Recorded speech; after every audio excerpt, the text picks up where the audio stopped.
Just what exactly can we expect from the LSU Tigers? You are Locked On Seminoles, your daily podcast on the Florida State Seminoles, part of the Locked On Podcast Network. Your team every day.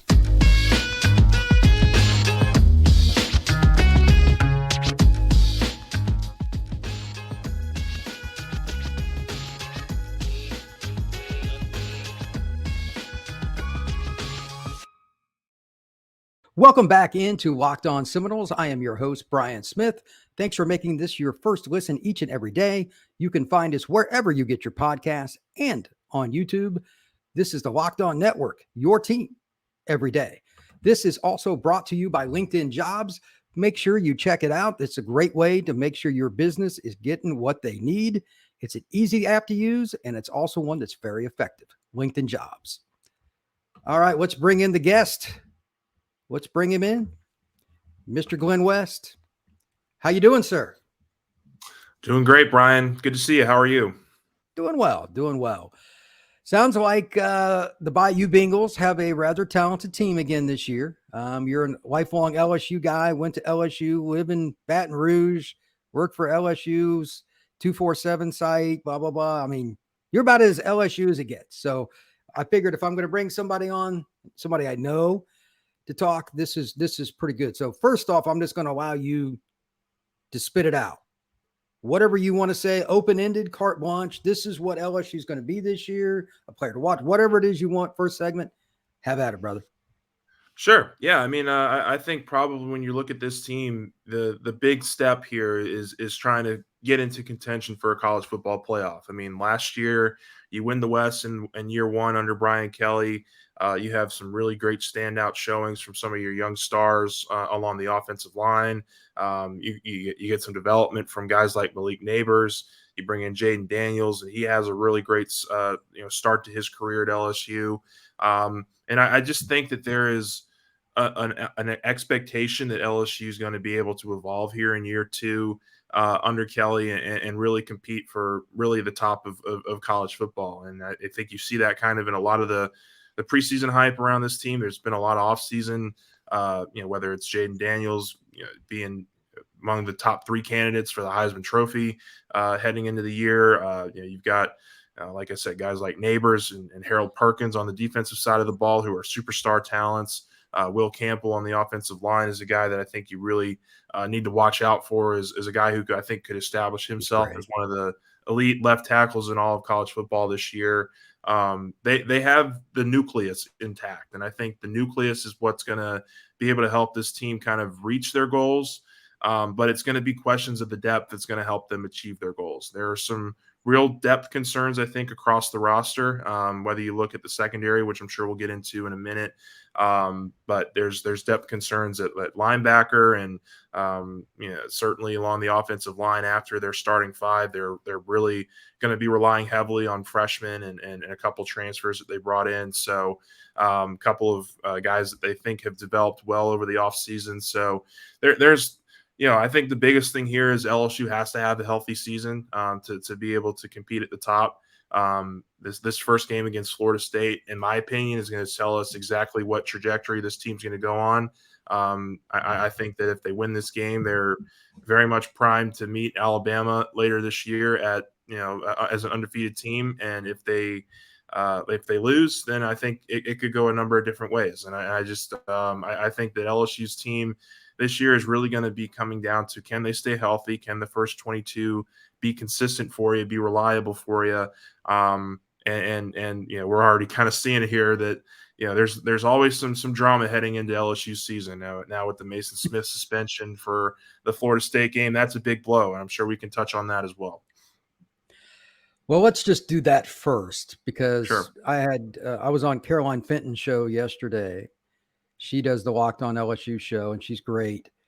And we just went off. Like, I haven't found somebody in media, regardless of who they root for, their interests, that like the NCAA's decision. I'm sure there's somebody out there for whatever reason, and I probably won't hang out with them. But the bottom line is this.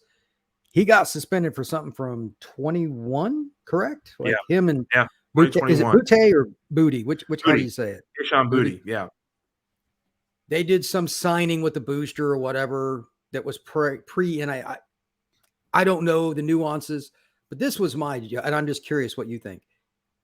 He gets suspended. He played what, 1 or 2 series last year in the Florida State game, breaks up the knee, and that's unfortunate.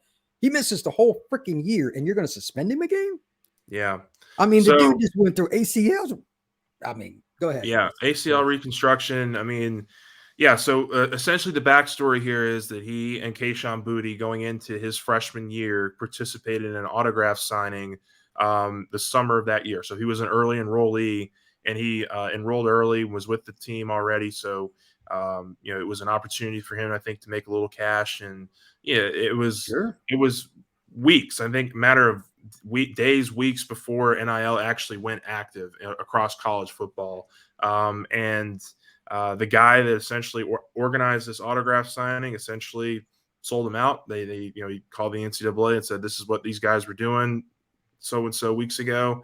And so the NCAA came down last year with the suspension ruling, and they actually allowed Kayshon to pick the game that he would be suspended for. So it was there was a couple games that he missed last year. They said one game was because of an injury and another was because of the birth of his son. So it could have been one of those 2 games. They were both non-conference blowout wins for LSU. But the point is that Mason Smith didn't get that opportunity because he, like you said, tore up his ACL in the first game. He missed all the year.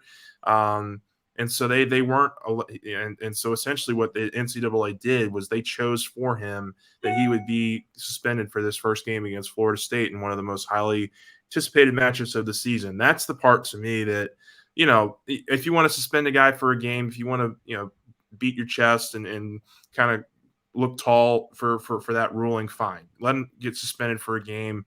But to do it and to not give the guy a chance to – and the biggest thing was Mason Smith cooperated with the NCAA across the entire time of this investigation. He cooperated with them. He said, look, I know I made a mistake. I'm sorry. It was a little bit before we actually started this thing.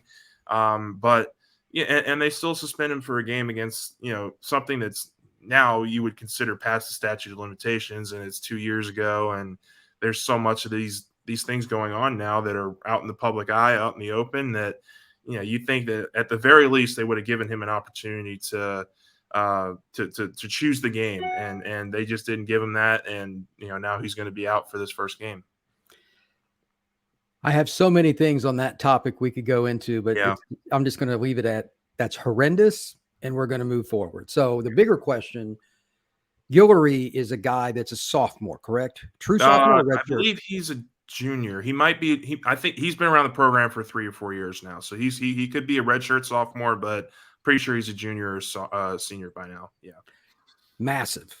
315-ish. Is that accurate? I mean, these depth chart weights and stuff. Oh, yeah. Okay. He is every bit 315, 320. I think you're going to see him heavily involved in the defensive line rotation, along with Mekhi Wingo, who was an All-American last year.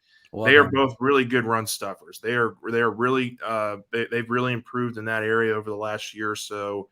I think that's going to be kind of where LSU's strength is going to have to be. They're going to have to at least try to find a way to maintain this Florida State running attack, because that's the part of the Florida State offense, from everything I've read, everything I've heard, that can be truly dynamic at times with Travis and a couple of the backs that they have back there. So I think LSU is going to have some really interesting wrinkles into this game now that Mason Smith is not available.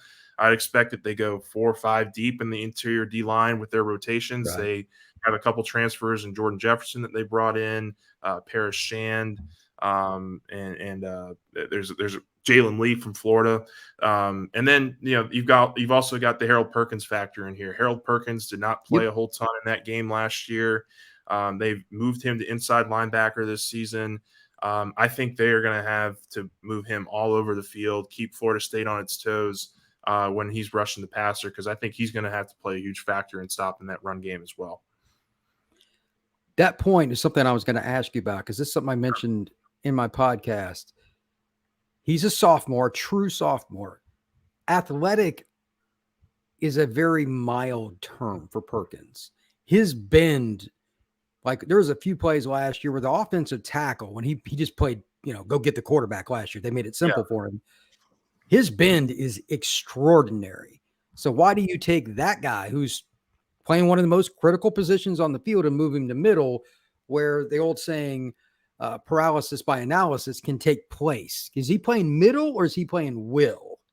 Yeah, Or they're moving. Yeah, so I think the Mike linebacker has pretty much been Omar Spates, but they've used Perkins there as well. So yeah, I think he's going to be kind of the will guy for you. I don't know that. The thing with Perkins is he's going to be so versatile for you that I'm not sure that the Mike position makes much sense when you're going to have that in your helmet for him, just because they're going to move him off the edge. They're going to bring him off the jack linebacker spot. So yeah, he's going to be moving around so much in this game and really throughout the season that I think the biggest thing here was just to really open up the playbook for him and allow him to be able to contribute in a number of different ways. I think we'll see his coverage, his man-to-man coverage really be seen this year. We didn't get to see a whole lot of that last year, but he's actually very fast, very quick, and can kind of keep up with some of those slot tight ends and receivers. So I just think he's got a huge, huge tool here for LSU, and they spent pretty much the entire offseason building its defense around how they can use him and how they can make him versatile on this defense. I agree. All right. Second segment here. This is the one where I'm really good, and I'm not trying to just beat my own chest, but finding things with teams that, like, preseason magazines try to be positive. So they want people to buy. And it's usually pretty hard to find a whole hell of a lot of weaknesses with LSU. If you had to pick 2 or 3 things, or a player, or something you're worried, play calling, a position coach, whatever it is, what would you say LSU has the biggest concern with in week 1 against the Noles? I mean, you've got to start with the secondary. I think the cornerback room in particular, there's just so many unproven guys in that room right now. They have a transfer from Southeastern and Zy Alexander that they have a lot of faith in, who's about 6'3" and long and agile. He's been pretty consistent for them throughout fall camp. But they have a lot of guys with not much experience, and so that's going to be kind of the juggle there, or at least experience at this level. So Alexander played a lot at the FCS level. You had Deuce Chestnut, who's a Syracuse transfer, played a lot the last couple of years for Syracuse. He's going to be heavily involved in the rotation. They've actually recently just moved Sage Ryan, who's a pretty versatile defensive back for them at safety. They moved him to outside corner towards the end of fall camp when the media was allowed to view it. They've moved him there because he's gotten a lot more physical. He's grown into his body a little bit more, and they think he can contribute at outside corner as well. So I think that those 3, Alexander, Chestnut, and Sage Ryan, are going to be the 3 that you see the most. They could mix in a LaTerrence Welch. They could mix in an Ashton Stamps, who's a true freshman that they think has got a really bright future. The one guy I haven't mentioned is Denver Harris. He's been pretty consistently with the 3rd team. He's had some issues kind of adjusting to Baton Rouge. There was a big fight that broke out at the very beginning of fall camp, and he was right smack dab in the middle of it. So they're still trying to reach him, I think, but he's still a guy that has immense talent. And, if he capitalizes on just making sure that his head's on straight, then I think he could be a part of this rotation as well at some point during the season.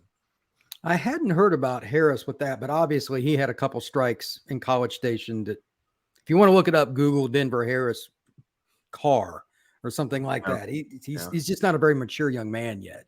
Yeah, they're working on it. And I think he heard the message at the very start of this fall with that incident happening, and we'll see if it's something that he takes to heart. So if he doesn't, Brian Kelly won't mince words. He'll be gone pretty quick. No. The 3 guys you mentioned primarily, I did a show about the cornerback room against the wide receivers the other day. FSU's receiver room is deep, insanely experienced. They have 76 games of experience for their 3 starters, and who I consider to be the 3rd option, this is insane to me, is going to be Winston Wright. He transferred from West Virginia. Now, he's coming off an ACL, kind of like some of the other guys, like Mason, etc., but he had 133 catches at West Virginia. If that is your 3rd option, that's pretty good. Yeah. I mean, it's insane. Johnny Wilson is the most freakish receiver in college football. It's 6'7", 240. Yeah. How do you do that? And I think he's the reason. And I remember when you were with part of Fan Nation, you were running the LSU site. I used to do recruiting for you. Yeah. I remember I loved Sage Ryan. I wrote about him on your site, etc. But I never, in any way, shape, or form, said, "Well, he's going to play corner."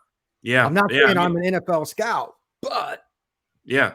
I mean, like he came in a little small. I mean, he was 5'10", 5'11" on a good day. And I think you kind of want those longer guys exactly. with more speed and more agility on the outside. But give credit to where credit's due. Sage has put in a lot of work to grow out his physical body. He's been a lot more just kind of in the grill of these receivers this year. He hasn't really. They've got him up on man in man coverage, and he's been able to kind of hold his own with some of those guys. Again, it was a very small sample size, so I'm not sure how much they're going to play with it in Florida State. We only got to see it, I think, for about a week before they kind of closed off practice for the media. So I do think that you're still going to see a lot of Chestnut. You're going to see some of Terrence Welch, like I mentioned, and maybe Ashton Stamps, the freshman, a little bit as well.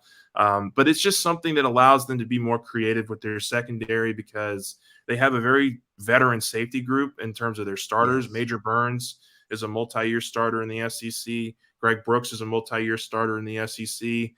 He's going to play kind of the nickel spot, which is where Sage was kind of lined up for most of the offseason. So that was my next question. Yeah, they're really trying to get in like the experience out there, and because they do have a pretty young group overall in terms of just guys that don't have a ton of experience playing at this level. They want to make sure that they get the best 6 guys out there, and I think the best 6 right now are all the veterans that have kind of experience. So, with Brooks moving to nickel, who's the other safety?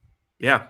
The other one is Andre Sam. His name's Andre Sam. They brought him in from Marshall. He's good. He had a big game against I believe it was against Notre Dame last year. He was. I mean, he's a dude.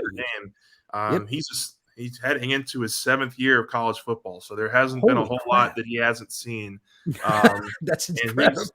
He's come in and he's made a bunch of plays for him. It's been pretty much him and Burns as the 2 high safeties, kind of roaming deep, and they're moving those guys up a little bit too. Every once in a while, they're splitting up and mixing up packages and schemes and stuff. But Andre Sam's the other guy that's out there who's going to be another veteran, experienced guy who I think is really going to help them kind of weather the storm with their secondary overhaul this year. Last question for segment 2. In my show the other day, the 3rd segment I did, I basically called it bombs away. As you noted, Florida State can run. I don't know if you knew this or not, but Phil Steele had an incredible number. And of course, he's the stat guy for college football, whether you like his magazine or not. He said Florida State had 204 starts amongst their offensive linemen, which is the greatest stat he's ever. Yeah, I know. It's like, what? Like for the guy I thought LSU's experience was going to help them, but yeah, that's definitely something that's going to help Florida State. So. I'd never heard a stat like that, and Phil had neither. Yeah. More important one is not Brian Smith, it's Phil Steele here. So they're going to be able to run some, which brings in play action, etc.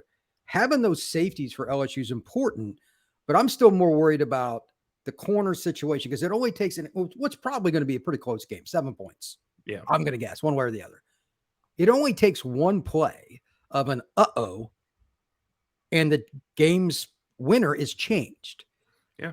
Am I rightful to think that LSU at this point, at least, you have to think there's going to be at least one moment you hope Jordan Travis just misses because there's a cover 3 or something. And why is this guy? And then he scored. You know what I mean? You can't give 3 points to the Noles or any team. Yeah. Is that fair?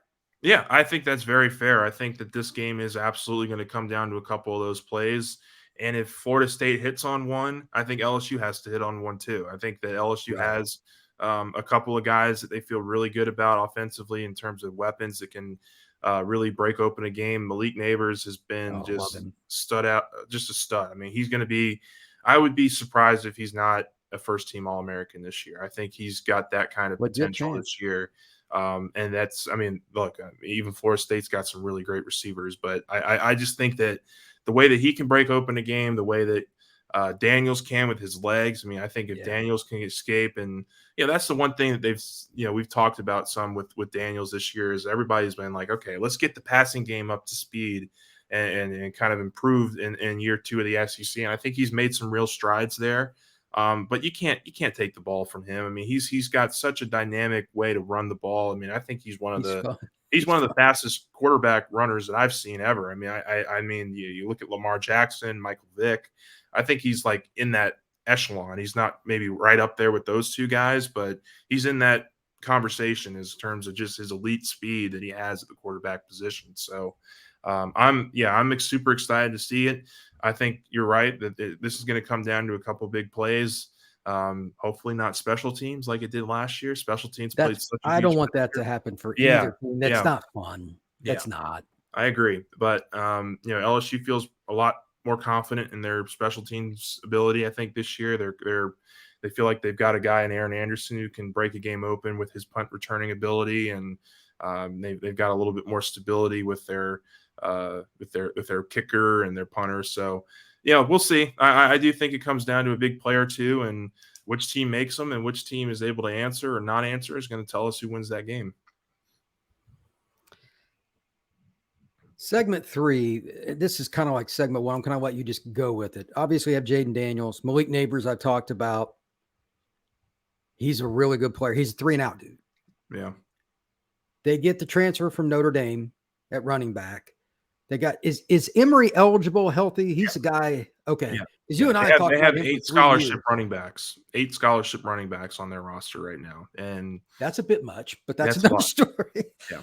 But like, who's the freaking guy? Is it William? I have no idea. I've not been able to pin this down, or is there? Yeah, we haven't been able to pin it down either, and we've been watching very closely. I mean, the one guy that, at least in my opinion, who's going to get probably the bulk of like the actual running carries is going to be Noah Cain. I think he's been the most consistently healthy and available to you really since the spring. I mean, back in the spring, they had literally, it was Cain and true freshman Trey Holly were the only 2 backs that were available to LSU that were on scholarship. Everybody else was either not here yet or suspended or not away from the team and or hurt. And so now you kind of flash forward to this fall, and you've got Williams, Diggs, and Armani Goodwin all miss significant time this fall. So they were just now starting to get back into the rotation. So I'm not even sure LSU knows who they're going to have to rely on in that first game against Florida State, which could be a little bit dicey. But I do think that Noah Cain's going to be a guy you lean on. Josh Williams has just been a really trustworthy dude when he's healthy and available. So I would imagine he factors in as well. And then also Diggs. I think that's kind of your 3-man rotation this year. You mentioned Diggs had been out. Has he been banged up? Like he was banged up a little bit for most. So the first couple weeks that the media was out there, he was available for like 1 or 2 days. And then after that, he was doing like conditioning drills and wasn't really participating with the team. So yeah, he was getting back from something. But yeah, they didn't really tell us, but he's just now, I think, starting to practice again and go full out. So we'll see. I'm not sure how he factors into this game plan, but we'll see. He was a great player at Notre Dame when he played. He's always hurt. It's been the knock on him. Yeah. But when he runs downhill, that's another guy. He's very similar to Emory. Look, I'm not big enough anyway, but even if I was, I wouldn't want to get in front of John Emery. I wouldn't want to get in front of Dick. They got some big guys. The other thing, and this is why the NFL will love Diggs as much, if not more, than anybody else they have. Excuse me. He can catch. Yeah. If he's not healthy, Florida State could rush the passer. Yeah. A 4-yard check down is better than an incomplete pass or a sack. Yeah. They've been using the screen game a lot this fall. They've really opened that up a lot more. I think they realize that they're going to have to get the ball out quickly. Jared Verse is no joke. I think he probably goes top 5 in the draft next year. But they're going to have to spread the ball around. They're going to have to get it out quickly. That's why they brought in guys like Aaron Anderson, 5-star, just elite athlete who, if you get the ball to him in a one-on-one matchup, he's going to make you look silly. I mean, his change of direction is unbelievably quick. I mean, I haven't seen many like that at the college level. But they're going to use the running backs in the screen game. They're going to split them out wide a little bit. They're going to, they trust, John Emery and Kevontre Bradford, who's back on the team now. They're both going to be used as kind of pass catching backs, and certainly Logan Diggs if he's healthy and available as well. So they're going to have to. the one thing about LSU this year is they're going to have to open up that run game a little bit more. They were very inconsistent last year in that department. I think they understand that they kind of leaned heavily on Jaden Daniels in that respect, and they want to get more out of that running back room. And, I think the evolution of the offensive line will certainly help with that, with having 5 starters back and certainly having some veteran guys who have played at very high level situations before. What is your biggest confidence level on the offense? Is it, I mean, Jaden scrambling, I'll speak for you, is everybody's. Yeah. Like, if you can make Alabama defenders look bad, we're good. But Yeah. I mean, So beyond the most confidence I have right now is the connection between Daniels and Nabers. I mean, there were a few practices this year or this fall where, I mean, they were just unstoppable. He was, I mean, Nabers was just uncoverable. He's just such a great route runner and finds the hole in the defense. He reminds me in some ways of Justin Jefferson and the way he was able to kind of find the field and find the open space in the middle of the field. That was something Jefferson was just so good at that year, those 2 years at LSU. So that's something that Nabers is really good at as well. I think he'd like to see his touchdown numbers go up a little bit more, and I think they certainly will with the way that Daniels has progressed as well. Is Aaron Anderson their number 2? No, so they've got a smattering of guys that I think could be their number 2. They have Kyron Lacey, who's a transfer from ULL, year 2 in the system. They really like how he's developed. Ryan Thomas Jr. still there, a former 5-star. Hasn't really hit yet. They're still just waiting for him to have that breakout season. He's had some really great moments. But he's kind of had a little bit of it's a little bit of drops, just a little bit of inconsistency. I mean, he's a freaky athlete. Yeah, he's about 6'4". I mean, I think he's their tallest receiver and guy that gives them the most opportunities in the red zone. So we'll see if they capitalize on that. But and then Chris Hilton is another former 5-star who is really now he's healthy and he's strung together a healthy spring and a healthy fall for really the first time in his career. And I think they feel really comfortable with where he's at. And that he'll be able to help them vertically down the field as well. Well, it sounds like they've got a lot of pieces. They just don't know which one is going to be. Exactly. Yeah, I think that's a good way to assess it. Yeah. But, Glenn, this is my favorite part about this. That's why it's college football. Mm-hmm. We're talking about 17 to 23-year-olds, which, let's be honest, most people in that age group are not consistent in general. Yeah. They're just not. And then you have a lot of guys coming off injury. You got the weird suspension with Mason. I think you could make an argument, besides obviously Jaden, that Guillory is the most important player we need, because you can't just replace Mason Smith, but he needs to be a big part of it. Yeah. But then on offense, if they can find somebody that's consistent for Jaden to throw to, then you can cause Florida State at least some problems. But if they don't have a number 2 defined yet, that's awkward. Right now, this could go a million ways. Yeah, right now I think Nabers is pretty firmly your number 1 target, and on every drive, I mean, he's going to be the guy you're looking for most. But I would say number 2 right now is probably their tight end Mason Taylor. I mean, I think he's good. He's put on about 15 pounds this off season. He can block a little bit better than he did last year, but his true gift is being able to catch in the slot and making some plays happen downfield. So we'll see. I mean, outside of the connection with Nabers, Daniels really had a nice, strong bond with Mason Taylor. So, like you said, there's going to be a lot of weapons for them to kind of parcel out, and I'm excited to see it because I don't think there is a really defined, number 2, number 3, number 4 guy. I think that they're hoping that guy kind of comes up during the season, and I think that there's going to be a lot of opportunities for a lot of guys. All right, I'll get you out of here on this. What's your prediction? Yeah, I got LSU winning a tight one. I mean, I think it like you said, it comes down to a last couple 2-minute drive, a last minute field goal, last minute touchdown, something like that.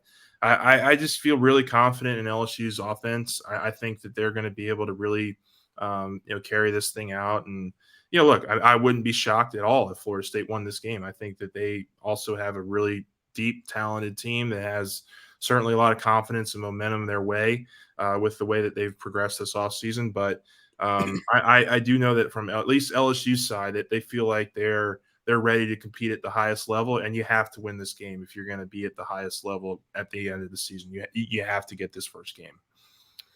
All right, Glen West, I appreciate it, sir. Always good to see you. Yeah.